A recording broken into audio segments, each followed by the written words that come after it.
নমস্কার বন্ধুরা, আমার চ্যানেলে আপনাদের স্বাগত।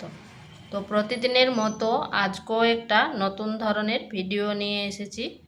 পটল তো অনেক রকম রান্না করে খেয়েছেন, একবার এইভাবে কুমড়ো আর পটলের নিরামিষ রান্না করে দেখবেন, খেতে অসাধারণ লাগে। তো চলুন দেখে নেওয়া যাক আমি কিভাবে এই রেসিপিটা রান্না করি। এখানে নিয়েছি 200 গ্রাম পটল আর 150 গ্রাম মতো কুমড়ো। এরপর পটলটাকে আমি ছুলে করে কেটে নিচ্ছি।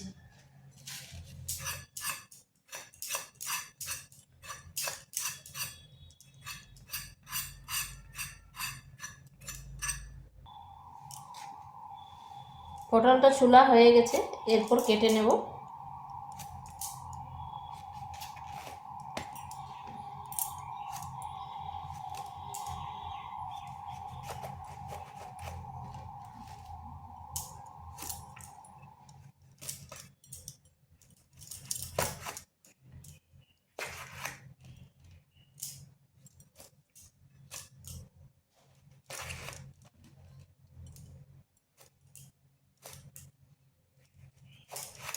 আমি এইভাবে পটলগুলোকে কেটে নিয়েছি।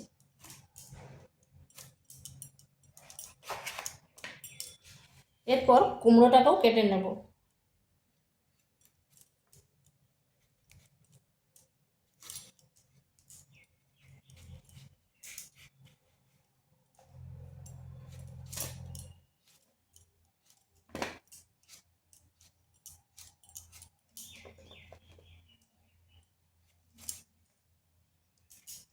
পরিমাণটা আপনারা কম বেশি করে নিতে পারেন।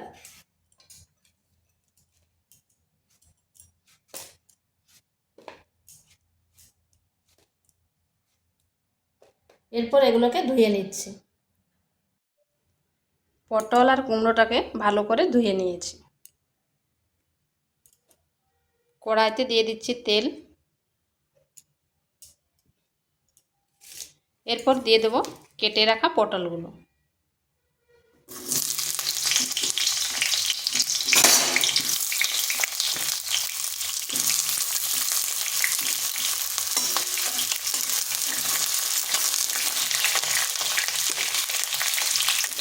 দিয়ে দিচ্ছি পরিমাণ মতো লবণ আর হলুদ। এরপর পটলটাকে ভেজে নিই।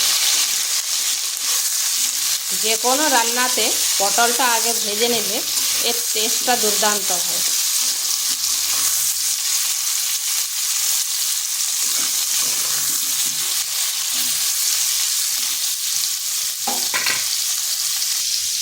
ওদিকে পটলটা ভাজা হচ্ছে আর এদিকে একটা মশলা পেস্ট করে নেব। নিয়ে নিচ্ছি আদা, 2টো কাঁচা লঙ্কা আর একটা টমেটো। এরপর এগুলোকে পেস্ট করে নিচ্ছি। টমেটো আর আদা পেস্ট করে নিয়েছি। এখানে আরেকটা মশলা তৈরি করছি। দিয়ে দিচ্ছি জিরে গুঁড়ো, ধনে গুঁড়ো,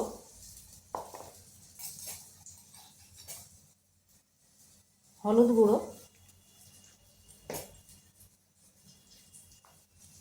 আর দিচ্ছি লঙ্কার গুঁড়ো। এখানে সামান্য একটু জল দিচ্ছি। এরপর এটা গুলে নিচ্ছি। এইভাবে যদি মশলা তৈরি করা হয় তাহলে বাটা মশলার মতো স্বাদ হবে।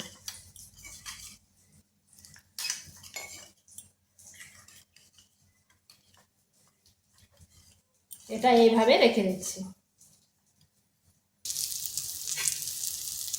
এদিকে পটলগুলোও ভাজা হয়ে গেছে। পটলগুলোকে এইভাবে একটু লাল লাল করে ভেজে নিয়েছি। এগুলোকে তুলে নিচ্ছি। এখানে দিয়ে দিচ্ছি 1 চামচ তেল।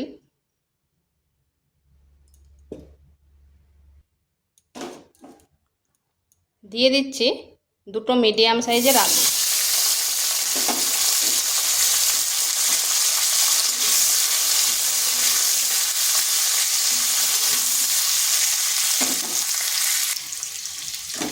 দিচ্ছি সামান্য পরিমাণ লবণ আর সামান্য পরিমাণ হলুদ। পর আলুটাকে একটু ভেজে নেব।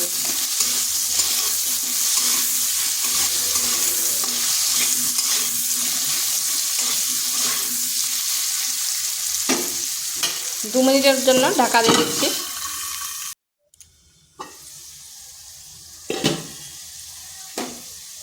মাঝখানে ঢাকাটা তুলে আমি নেড়ে দিয়েছিলাম। আলুটা ভাজা হয়ে গেছে, দিয়ে দিচ্ছি কেটে রাখা কুমড়াটা।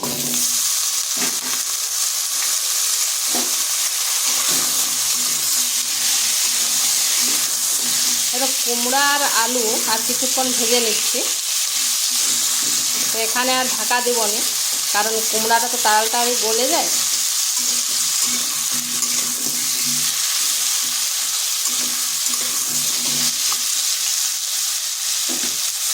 3 থেকে 4 মিনিট এভাবে ভেজে নিচ্ছি। কুমড়া আর আলু ভাজা হয়ে গেছে, এটাকেও তুলে নিচ্ছি। ওই তেলের মধ্যে আর 1 চামচ তেল দিয়ে দিচ্ছি। দিচ্ছি গোটা জিরা, 1টা শুকনো লঙ্কা আর 1টা তেজপাতা।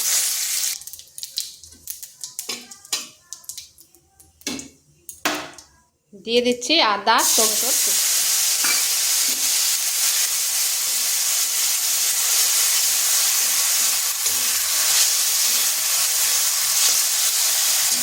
সেটাকে একটু নেড়ে নিলাম যাতে আদার গন্ধটা চলে যায়।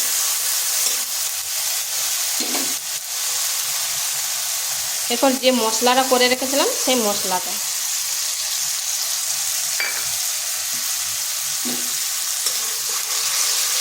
এই মশলাটার সাথে টমেটোটা একটু কষে নিচ্ছি।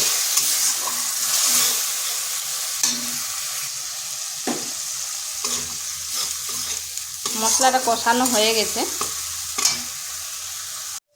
এখানে দিয়ে দিচ্ছি কুমড়া আর আলু।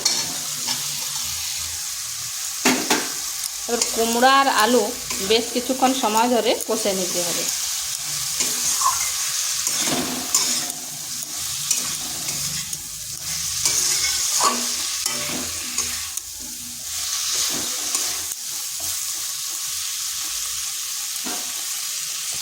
এক থেকে 1.5 মিনিট ঢাকা দিয়ে দিচ্ছি।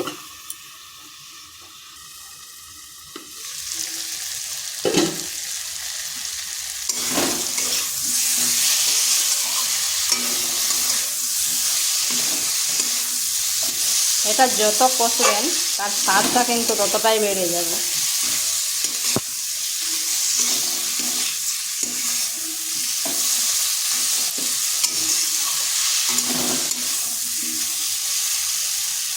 কষানো হয়ে গেছে, এরপর দিয়ে দিচ্ছি জল। জল খুব বেশি দেওয়ার প্রয়োজন নেই, কারণ ভাজার সময় অনেকটাই সেদ্ধ হয়ে গেছে। এখানে নুনটা একটু চেক করে নেবেন, আমারটা একটু লাগবে তাই একটু দিয়ে দিলাম।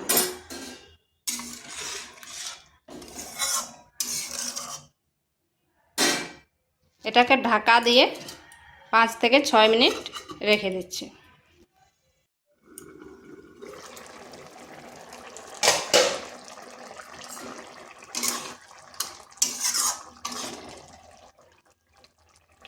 দেখুন আলুগুলো খুব সুন্দরভাবে সেদ্ধ হয়ে গেছে, আর কুমড়ো তো হবেই।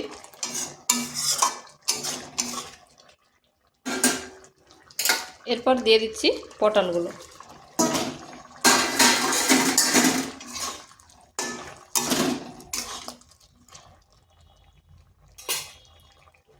দিয়ে দিচ্ছি গরম মশলা।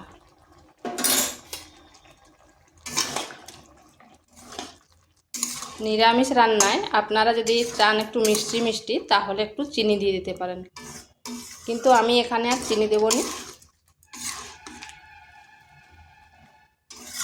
আঁচটা একেবারে স্লো করে 2 মিনিট রেখে দিচ্ছি। একটু ঢাকা দিয়ে দিচ্ছি।